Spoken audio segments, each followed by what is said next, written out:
티베트 불교의 역사와 사상 두 번째 강의를 이어서 하게 된 차상엽입니다.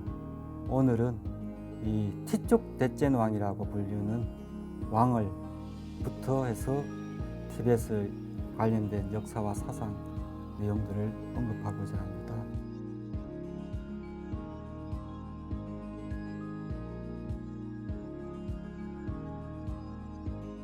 이 티쪽 대젠 왕은 머리가 길었던 모양입니다. 그래서 렐빨젠이라고 불립니다. 렐빠가 이제 이 염소 머리카락, 그러니까 긴 염소 머리카락을 지칭하는데, 긴 머리카락을 한 스님에게 바치기 위해서 카페트를 만들어줬다고 해서 렐빨젠, 긴 장발을 지닌이라고 하는 렐빨젠으로 불리면서 이 티쪽 대젠 왕이라고 하는 이름으로 불렸습니다. 이를 통해서 알 수 있듯이 이 불교와 이 승가를 돈독하게 보호했음을 알 수 있습니다. 이 왕 때 티베트의 번역 사업이 왕성하게 재개되고 불전이 티베트어로 번역하는 작업들을 아주 활발하게 진행합니다. 그리고 불전 목록이 어떤 텍스트가 번역되었다라고 하는 불전 목록이 3차례나 작성됩니다. 그러면서 번역 사업을 병행하면서 각각의 번역 어휘들을 통일을 시도합니다. 어떤 사람은 붓다라고 번역하고 어떤 사람은 고타라마라고 번역하고 이런 작업들이 아니고, 붓다는 딱 붓다라는 용어를 티베트어로 하나로만 쌍게라고 번역하게 한다든지, 함부로 번역어를 자기 임의대로 의미를 번역하기는 못하게 하고 국가에서 제정해서 그 번역 작업을 진두지휘하게 합니다. 그리고 이 번역과 관련된 목록들 리스트와 그리고 그 난해한 번역 용어에 대한 주석서도 2권들을 편찬하게 됩니다. 티쪽 대젠 왕 때 이 티베트 제국의 주도하에서 이러한 역경 사업이 국가적으로 진행되었다는 걸 통해서 당시 티베트의 어떤 문화적 영향을 가늠할 수가 있습니다. 그런데 이 티베트 제국 시대에 이 밀교 경전, 이 비밀스러운 가르침이라고는 밀교 딴뜨리즘 경전이 내용이 혹시나 오역되거나 잘못 번역되거나 오해될 것을 염려해서 당시에 티베트어로 번역하는 것은 기본적으로 제한되었습니다. 완전히 번역하지 않았다는 것이 아니라 우상유가 딴뜨라 계통의 이 문헌들은, 인도 불전 문헌들은 번역을 금기시하였습니다. 사실 밀교 경전이 본격적으로 티베트 문화권에 수용된 것은 티베트 제국, 즉 이 토본 제국이 멸망한 이유라고 볼 수 있을 것입니다. 842년에 이 티쪽 대젠 왕 이후에 랑다르마 왕의 암살이라고 하는 하나의 상징적 사건이 일어납니다. 티베트의 전통적 설명에 의하면은 랑다르마 왕의 어떤 파벌이 원인이 되어서 그가 암살되었다고 합니다. 하지만 이 부분에 대한 역시 또 역사적 신뢰적인 부분은 또 다른 부분이라 할 수 있을 것입니다. 이 842년 이후 그리고 945년 정도까지 이 100년 사이가 보통 티베트 역사서에서는 이 실비디라고 해서 파편의 시대, 단절의 시대라고 합니다. 이 시대에는 주로 이 제가 불자들 사이에 불교가, 그리고 이 밀교라고 불리우는 탄트리즘이 그 제가 불교도들 사이에 도도히 흘러가는 시기라고 할 수 있습니다. 특히 1042년에 아티샤라고 하는 분이 중앙아시아를 통해서 티베트로 들어와 티베트의 불교를 다시 부흥시킵니다. 이때가 불교의 후기 전파 시대라고 티베트 역사가들은 이야기합니다. 이 랑다르마 왕의 842년 암살을 기점으로 사실은 이 티베트 정치 세력 간의 내분으로 인해 티베트 제국은 붕괴되면서 완전히 군사적 팽창의 종말을 의미합니다. 그리고 중앙을 중심으로 하는 국가적인 서포트를 받았던 이런 역경 사업의 끝을 이야기를 하고 있습니다. 그럼 그 이후에 이 아티샤가 티벳에 들어온 이후에는 이 각각의 부족들, 지방을 중심으로 해서 왕성하게 불교 문헌들이 번역되고 각각의 새로운 학파들이 생기면서 다양한 티벳의 문화, 이 꽃을 피우게 됩니다. 거의 르네상스 시대라고 할 수가 있을 것입니다. 이 티벳의 암흑기 시절이라고 불리우는 이 분열 파편의 시대에 이 티벳 제국의 몰락과 함께 티벳 스님 3인이 이 율장과 논장을 지니고 이 티벳의 서부 지역인 아리 지역과 몽골, 암도 지역을 거쳐서 쫑카 지역에 티벳의 동북부인 쫑카 지역에 피신했다고 합니다. 하지만 지방 귀족 세력의 경제력을 바탕으로 사원은 지속적으로 유지는 됩니다. 이 암흑기라고 하는 분별 파편의 시대에 제가자를 중심으로 한 불교가 유지됩니다.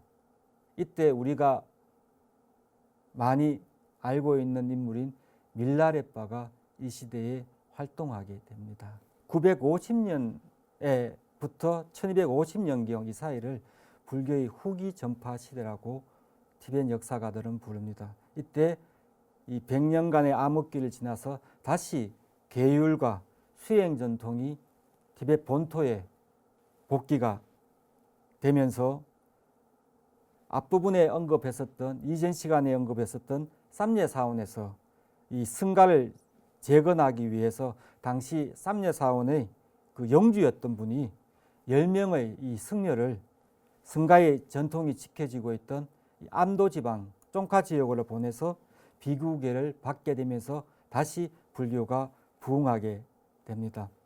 이때 비크라마 실라 사원의 대학승이었던 아티샤가 이 티벳의 서쪽 지역인 아리 지역, 즉 구계란 말은 동굴이라는 의미인데 이 구계 지역의 왕 장축 외의 초대에 의해 가지고 만 60세의 나이 1042년에 티벳에 들어오면서 이 티벳 본토의 서부 구계 아리 지역뿐만이 아니라 티벳의 중앙부인 보통 지금은 윗장 지역이라고 부르는 지역, 이 야르룽 짱뽀강의 이 위쪽 부분, 이 윗장 지역에서 포교를 행하면서 그 전에 있었던 이 소승불교와 대승불교 그리고 이 밀교라고 하는 이 가르침을 계율에 의해서 병행하는 학습을 홍포하게 됩니다. 이 앞부분에 언급했던 파페니 시대에 그리고 그 이전의 시대에 이 계율을 방기하는 그런 밀교의 흐름이 있었습니다. 이런 흐름들을 이 구계의 왕이었던 장추베가 우려해서 이 린젠 상보를 통해서 이 비크라마 신라 사원의 아티샤를 처리하게 되는데 그러면서 이 계율을 바탕으로 그리고 소승과 대승의 가르침을 다시 초속으로 하는 그리고 그 위에 다시 밀교의 가르침을 세우는 이런 아주 탄탄한 토대를 바로 불교의 후기 전파 시대에 아티샤를 기점으로 시작하게 되었다고 할 수 있을 것입니다. 그는 만 60세의 나이에 티벳으로 와서 인도로 돌아가지 않고 인도의 중앙 윗장 지역에서 열반에 들게 됩니다. 그래서 이 100년간의 공백을 깨고 티벳 불교의 황금기 르네상스를 열 수 있었던 그 토대의 가장 중심 인물이 바로 아티샤 존자입니다. 티벳인들에게는 다시 불법을 계율을 바탕으로서 소승과 대승이 밀교의 가르침이 반복하고 시기하고 질투하지 않고 하나의 체계적인 단계적인 가르침으로 유포될 수 있었던 것은 바로 이 아티샤로부터 기인했다고 해서 최고의 존중받는 인물로 여겨집니다. 이 보통 인도 불교와 관련해서 비크라마 실라 대사원이 이슬람 교도에 의해서 파괴된 결과 멸망했다고 간주됩니다. 대략 1203년경 정도. 그때 이 승원의 최후의 비크라마 실라 사원의 승원장이었던 샤카스리 바드라가 티벳에 초청되게 되고, 그는 특히 카시미르 지역 출신이기 때문에 당시 카시미르 불교의 그리고 비크라마 실라 사원의 온전한 가르침의 내용들을 티벳에 전파하게 됩니다. 예. 그래서 그는 이 중앙 지역인 이 위 지역을 중심으로 이 까담파라든지 까규파, 앞 이제 좀 이따가 뒷부분에 언급하겠지만 그런 새로운 각 종파의 사원에서 불교의 가르침을 차근차근히 가르치고 인도 불교 최후의 전통을 티벳에 전하고 나중에 다시 카시미르로 돌아가게 됩니다. 그 후대의 새로운 파들에서 이 밀교를 초기에는 중시했다가 점점 이 형교라고 하는 이 소승불교의 가르침과 대승불교의 가르침이라고 하는 두 가지 가르침을 겸수하게 되는, 그런 병행하게 되는 이런 철학적인 그리고 수행론적인 그런 풍토는 샤카스리 바드라라고 하는 이 분의 덕택입니다. 이를 통해서 알 수 있듯이 이 실비디라고 하는 파편의 시대를 지나서 불교의 후기 전파 시대는 인도로부터 건너온 대학승이 다시 티베트의 불교를 차근차근히 단계적으로 계율을 바탕으로, 그리고 이 소승과 대승의 가르침인 형교의 내용들을 바탕으로, 그리고 이 금강승이라고 하는 밀교 딴뜨리즘의 가르침을 병행하는 방식으로 가르침이 전파되었다는 점들을 알 수 있습니다. 이 계율 부흥 운동을 시작으로 해서 승가가 다시 부활했다는 점을 우리는 미루어 짐작할 수 있을 것입니다. 여기서 앞부분에 간략하게 낯설은 이 학파 종파들 이름들을 얘기를 했습니다. 한국에 같으면 한국 불교에서 조계종, 태고종, 진각종, 천태종이 있듯이 티벳에서는 닉마파, 겔룩파, 까담파, 싹갸파, 까규파라는 거 불리우는 그런 학파 혹은 종파들이 있습니다. 크게 두 가지로 나눌 수 있습니다. 앞에서 언급했었던 이 초기 토본 제국 때 번역했었던 이 고역들, 오래된 번역들을 바탕으로 하는 파를 후대의 새로운 파들이 그 파를 올드 섹트라고 해서 구파라고 부릅니다. 이것을 티베트어로 닉마라고 부릅니다. 그래서 닉마 학파. 예. 그리고 이 불교의 후기 전파 시대 때 새롭게 이 닉마 학파에 반대해서 새롭게 설립된 이 학파 종파를 사르마, 우리로 치면 신파라고 합니다. 사르마파라고 하는데, 이 사르마파가 이 아티샤로 시작을 하는 까담파, 그리고 겔룩학파, 보통 우리가 달라이라마 14세 존자님을 연상할 수 있죠. 그 달라이라마 존자님이 속해 있는 학파가 겔룩학파, 그 위에 밀라레파라든지 나로파, 마르파로 이어지는 이런 수행 전통의 까규파라고, 그리고 싹갸파 전통이 이 사르마파라고 하는 신파 전통의 새로운 파 전통으로 호습이 될 수 있습니다. 이 올드 섹트라고 하는 구파, 닉마파라는 의미는 사실은 자기들이 그렇게 스스로 부르지를 않았었겠죠. 후대에 이 새로운 학파가 그 전의 파들을 오래된 번역을 의거한다고 해서 이 닉마라고 하는 올드, 오래된 혹은 구파라는 이름으로 부르게 됩니다.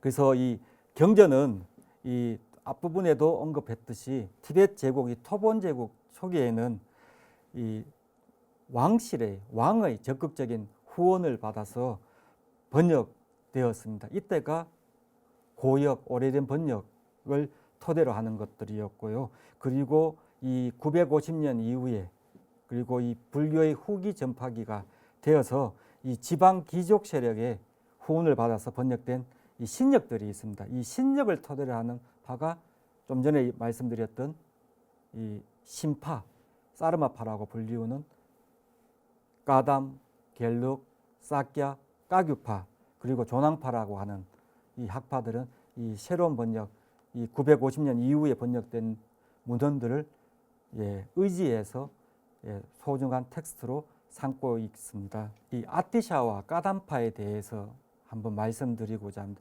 왜냐하면은 다시 이 불교의 후기 전파 시대 950년경 이후에 아티샤와 까담파의 가르침이 티베트 전역에 퍼지면서 비록 지금은 이 까담파가 겔룩파에 흡수되었지만 이 사상의 근간인 그 내용들은 티베트 불교의 형교의 그리고 밀교의 가르침 수행론에 있어서 중요하기 때문입니다. 아티샤는 이 보리도 등론이라는 텍스트를 제작을 해서 티베트에서 설파를 합니다. 이 보리도 등론이라는 말은 이 깨달음의 길, 해탈도를 보리도를 가는데 등불이 된다는 그런 의미입니다. 이 아티샤의 가르침을 이 가르침에는 세 가지 단계를 설정을 하는데 이 가르침을 중심에 놓고 이 아티샤의 가장 애제자였던 돔뗀이 이 가르침을 이어받아서 이 까담파의 개조가 됩니다. 마치 조계종의 개조, 태고종의 개조, 천태종의 개조 이렇게 한국에서 말할 수 있듯이 그래서 이 아티샤가 저작했던 보리도 등론의 내용이 중요하다고 할 수 있습니다. 이 보리도 등론의 내용은 람림이라고 하는 그러니까 이 보리도 람을 단계적으로 수행한다는 데 이게 단계 결국 삼례사원에서 인도 불교도의 가르침하고도 연결될 수 있는 대목입니다. 번뇌가 단계적으로 수행에 의해서 제거된다는 것입니다. 그래서 이 단계적으로 깨달음에 나아가는 길이라는 람림의 가르침을 이 보리도 등론에서는 설파합니다. 그래서 계율을 바탕으로 대소승의 가르침을 단계적으로 수행하고 그래서 마침내 이 현생에서 이 몸으로 바로 밀교즉 금강승의 가르침을 닦는다는 것이 이 보리도 등론의 내용입니다. 그러니까 이 인도 불교가 티베트에 이 8세기경에 일거에 들어올 때는 단계적 차근히 소승의 가르침, 소승의 가르침하면 비하하는 말이라 사실 사용하고 싶지는 않지만 일단 소승의 가르침, 대승의 가르침, 이 밀교 딴뜨리즘의 가르침이 차근차근히 들어온 것이 아니라 일거에 들어오게 되었습니다. 그러다 보니까 모두 다 붓다의 가르침인데 티베트인들은 왜 텍스트마다 점검하다 이 내용들이 서로 다를까? 이 텍스트는 왜 이렇게 설명을 하고 저 텍스트는 또 저렇게 설명을 하고 그리고 어떻게 또 이 밀교를 수행하는 이들이 또 계율을 방기하게 되고 도대체 이건 뭘까라고 하는 그런 부분에 대한 항상 의아심으로 인해서 힘들고 괴로워했을 때 바로 이 불교의 후기 전파 시대에 아티샤를 보리도의 가르침을 바탕으로 티베트에서는 계율을 초속으로 하면서 대승과 소승의 가르침을 서로 배척하는 것이 아니고 단계적으로 차근차근히 사성제의 가르침부터 그리고 대승의 육바라밀의 가르침, 보리심의 가르침까지 다 차근차근히 흡수하고 마지막에 이 밀교의 금강성의 가르침을 수행하는 방식의 내용이 보급이 되는데 그때 그 씨앗은 바로 아티샤의 보리도 등론의 가르침이었다는 것입니다. 그래서 이 보리도 등론의 가르침은 결국 다른 사람들의 고통을 외면하지 않고 일체 중생을 제도하기 위해서 깨달음을 추구한다는 이 마음, 보리심, 육바라밀, 대비, 연민, 이 가르침을 내가 직접적으로 마스터하기 위해서 계율을 바탕으로 이 밀교, 딴뜨리즘을 현생에 수행하게 된다는 그런 내용으로 체계화시킵니다. 그러면서 이 까담파의 영향을 받아서 이 사르마파라고 하는 신파라고 하는 파들이 이 가르침의 내용들을 전개하는 데 상당한 영향을 받습니다. 이 싹갸파라고 하는 이 싹갸파는 싹갸의 사원을 건립했기 때문에 그 지역 이름을 따서 싹갸파라고 불리웁니다. 이때 이 싹갸파도 특히 그 이후에 싹갸파 제4대로 싹갸 판디따라고 하는 분이 있습니다. 이 싹갸 판디따가 앞부분에 언급했었던 이 카시미르 지역에서 왔던 비크라마 실라 사원의 성원장, 마지막 성원장이었다고 하는 샤카 스리 바드라에게서 이 소성 대성의 가르침, 현교의 가르침과 밀교의 가르침을 배우고, 그리고 이때부터 이 싹갸파는 그전에는 밀교를 중시하는 풍토였는데, 그리고 시족 교단이었는데 이 현교와 밀교의 가르침을 겸수하는 학파로 변모하게 됩니다. 이 샤카 판디따는 몽골의 불교 전통을 세우는데 아주 큰 역할들을 하게 됩니다. 이 샤카 판디따가 이 몽골의 고된 왕이 티벳에 침공하려고 해서 왔을 때 이 중국 양주에서 몽골 고된 왕과 만나가지고 그 몽골 고된 왕이 샤카 판디따의 학식과 그 말솜씨, 논리 정연함에 반해서 존숭하게 되고 티벳에 들어오지 않고 침공하지 않고 이 싹갸파가 티벳을 정치적으로 그리고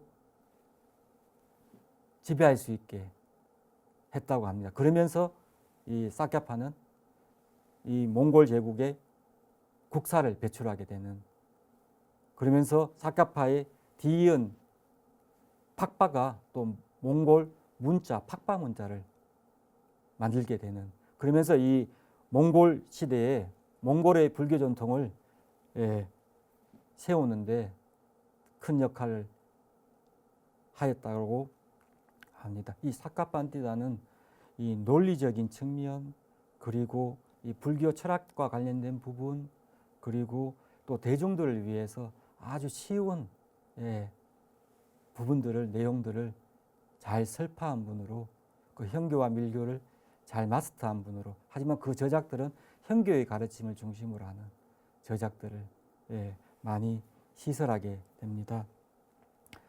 그 다음에 까규 학파를 들 수 있습니다. 보통 우리가 한 번쯤 들어봤을 밀라레빠가 바로 이 까규 학파와 관련된 요가 수행자, 요기로 불려지고 있죠. 보통 띨로빠, 나로빠, 마르빠, 밀라레빠로 전해지는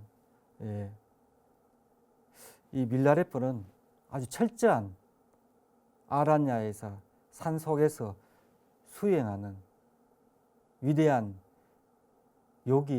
요가행자라고, 요기라고, 마하시타, 위대한 성취자라고 불리우는 인물입니다. 그래서 많은 티베트인들이 종파 소속 여부에 상관없이 수행의 하나의 롤모델 역할로 삼고 있는 분입니다.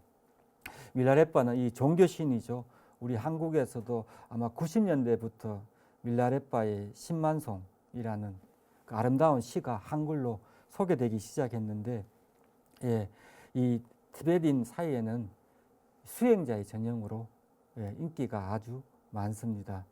이 밀라레빠의 제자로 이 레충빠와 간뽀빠가 있습니다. 이 간뽀빠와 레충빠는 특히 이 밀교 수행에 전념한 인물로 알려집니다. 수행자로 알려집니다. 간뽀빠는 앞부분에 봤던 밀교와 현교를 결합하는, 그래서 현미를 겸수하는 것을 목표로 해서 새로운 종풍들을, 학풍들을 세우게 됩니다. 이러한 이유는 간뽀빠는 처음에 아티샤의 제자인 돔댐이 세웠던 이 까담파로부터의 스승으로부터 가르침을 받고 이후에 이 밀라레빠로부터 밀교를 배웠기 때문에 이 까담파의 람님이라고 하는 이 해탈도로 나아가는 단계적인 가르침을 이 밀라레빠에서 봐온 수행, 이 마하무드라 수행하고 결합해서 이 란림 타르겐이라고 하는 도차제 해탈 장엄론을 지어서 이 학파, 이 까규 학파, 이때 이 간뽀빠로 이어지는 까규 학파를 닥보 까규 학파라고 하는데, 그때 이 근본 가르침을 확립했다고 합니다. 이를 통해서도 알 수 있듯이 이 아티샤의 보리도 등론의 가르침이 이 간뽀빠의 이 저작에도 그리고 그런 수행 풍토에도 영향을 미쳤음을 알 수 있습니다. 예. 그리고 티벳 역사상 정치적으로도 이 까규파 내에서 강력한 영향력들을 발휘하게 되는데 이제 팡모둑파나 까르마파라고 불리는 파들이 있습니다. 이때 이 원나라 때 아주 강력한 정치적인 영향력을 발휘해서 티벳을 영역에 강력한 정치적 영향력을 발휘하게 됩니다. 보통 이 활불제도라고 하는, 보통 우리가 활불이라고 하면 달라이라마 존자님을 비롯해서 다시 태어나고 계속 이어서 태어나게 되는 이 활불제도가 처음에 이 달라이라마 존자님이 소속되어 있던 학파에서 시작한 것이 아니라 바로 이 까르마파, 까규파의 내에 까르마파, 이 보통 검은 모자를 쓰는 흑모파라고 불리는데 샤낙파라고 해가지고 검은 모자를 쓰는 파인데 이 까르마파에서 이 전생 활불제도를 공식적으로 최초로 도입해서 이 티벳 내에서 아주 강력한 영향력을 끼치게 되었습니다. 이 까큐 학파에서 주로 수행하는 수행 방식이 마하무드라와 관련된 내용입니다. 그리고 앞부분에 언급했던 이 사캬파의 사카반디타 같은 경우에는 당시에 이 사카반디타가 활동했던 마하무드라 수행을 이 중국의 이 쌈년 논쟁에서 졌다라고 기록되는 화상 마하인의 가르침에 따르는 학파라고 해서 비판합니다. 실제로 그것이 화상 마하인의 가르침과 융섭이 됐는지 안 됐는지의 문제라기보다는 당시 삿반의 비판에 대해서 이 후대의 이 까규 학파에서는 다시 사카반디타를 비판하면서 그 가르치 서로 수행 체계와 이 철학 체계, 교의 체계가 서로 왕성하게 논의되는, 그래서 이 사카반디타가 활동하던 시대나 이 까규 학파가 활동하던 시대에는 학파들 간에 엄청난 논쟁들이, 논의들이, 그리고 상대방의 학파에 대한 그 부분에 대한 것들, 이 공과 과실을, 그래서 이 학파의 내용들과 교의 체계와 수행 체계가 아주 꽃을 피우게 돼서 이 르네상스 시대라고 여겨집니다. 이 불교의 후기 전파 시기가 되자 그러니까 앞부분 아티샤, 샤카스리 바드라와 같은 분들을 초대하거나 많은 티베린 번역자가 나타나게 됩니다. 다시 이제 이 번역 사업이 진행되게 되는데 이전의 불교의 초기 전파 시대와 다른 점은 초기 전파 시대는 이 제국의 토본 제국의 그 왕실의 후원을 받아 이루어졌던 국가적인 번역 사업이었음에 반해 가지고 이 후기 전파 시대에는 각각의 이 사원들 그리고 이 지방 귀족 세력들 서포트를 받아서 유학하게 되고 다시 돌아와서 번역하게 되는 작업들을 진행한다는 점에서 이 초기 전파 시대와 후기 전파 시대의 큰 차이점들을 알 수 있습니다. 그다음에 지금 달라이라마 존자님이 속해 있는 이 겔룩파에 대해서, 이 겔룩학파는 스스로 아티샤의 이 까담파를 이었다라고 해서 신까담파라고 부르기도 합니다. 이 겔룩파는 이 쫑가파라고 하는 분이 처음에 계조로 이제 계조로 여겨지고 있습니다. 이 쫑가파는 이 티벳에서 이 계율에 대한 반기에 대한 그 폐해를 많이 느끼고, 그리고 이 불교의 가르침이 어떻게 동일한 붓다의 가르침인데 이 성문, 소승, 대승의 가르침, 밀교의 가르침이 왜 이렇게 차이가 나는지에 대해서, 근데 이 가르침들을 어떻게 해야지만 모순 없이 다시 통합할 수 있는가에 대해서 고민이 많았던 분입니다. 그래서 이 쫑가파라는 분이 아티샤의 이 보리도 등론의 가르침에 대해서 이 람님 단계적인 수행과 관련된 이 가르침의 내용과 관련된 주석서를 쓴 것이, 쉽게 말하면 주석서를 쓴 것이 바로 이 보리도 차제론이라고 하는 람님 챔모라고 하는 텍스트입니다. 이 가르침이 아티샤의 보리도 등론을 이어받아서 계율을 바탕으로 해서 이 현교라고 하는 소승과 대승의 가르침, 사상제부터 육바라밀, 그리고 이 보리심, 그리고 이타, 연민의 가르침을 피력하면서 이 금강성이라고 하는 밀교의 가르침을 수행할 것을 언급을 하고 있기 때문에 이 갤룩학파의 교세 확대와 더불어서 아주 강력하게 티벳 본토에 영향을 끼쳤기 때문에 이 갤룩파의 이 쫑가파의 가르침은 티벳 영토에서 큰 지지를 받게 됩니다. 그러면서 17세기에 이 몽골이 티벳을 이제 정복할 때 이때 이 갤룩학파는 종교적인 측면뿐만 아니라 정치적인 측면에서 티벳에서 가장 유력한 학파가 종파가 되기 시작합니다. 앞에서도 봤듯이 이 샤카 학파에서 처음에 샤카 판디타를 중심으로 몽골 고된 왕과 이 협상을 양주의 협상을 통해서 샤카파가 티벳의 우짱이라고 하는 중앙 지역을 통치한 것처럼 그 이후에는 팡모두파 까규학파의 팡모두파와 까르마파가 통치를 하게 되는 강력한 영향력을 발휘하게 되었는데 그 이후에 17세기부터 이때 이 갤룩학파가 이 종교적인 측면뿐만 아니라 이 정치적으로도 티벳에서 가장 강력한 유력한 이 학파 종파가 되게 이릅니다. 그때 그 중심에 바로 이 전생 활불이라고 하는 이 달라이라마 제도의 정착이 밀접하게 연결됩니다.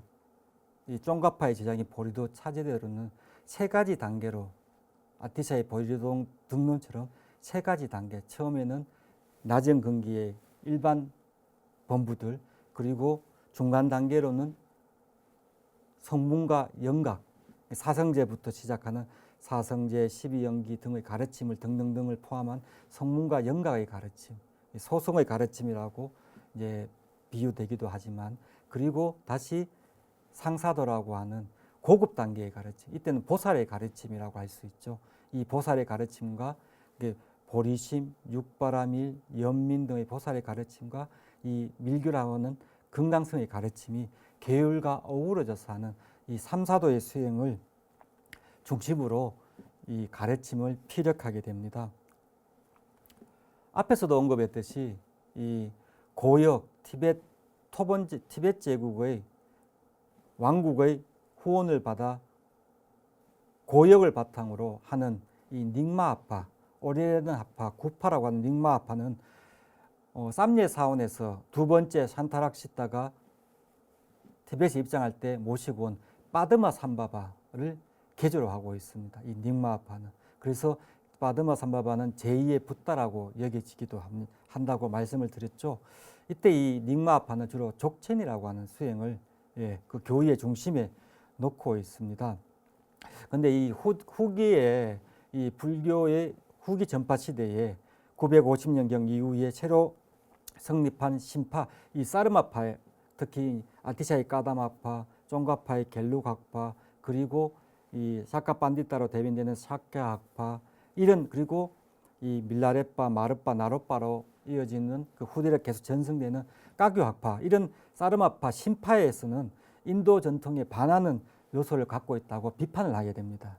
그래서 후대에 14세기에 이 닉마하파의 거장인 롱첸 랍잠바가 이 비판에 대해서 다시 교의적인 측면, 그리고 수행론적인 측면에서 정비를 하게 되고, 그래서 현재 닉마하파의 교의의 토대를 마련하게 됩니다. 이때도 이런 외부의 활발한 비판과 논의를 바탕으로 새롭게 다시 닉마하파가 정비되면서 닉마하파의 가르침이 외부에 알려지게 되고, 그 가르침을 바탕으로 많은 이들이 수행하게 되는, 따르게 되는 그런 학파로 다시 재정비하게 됩니다.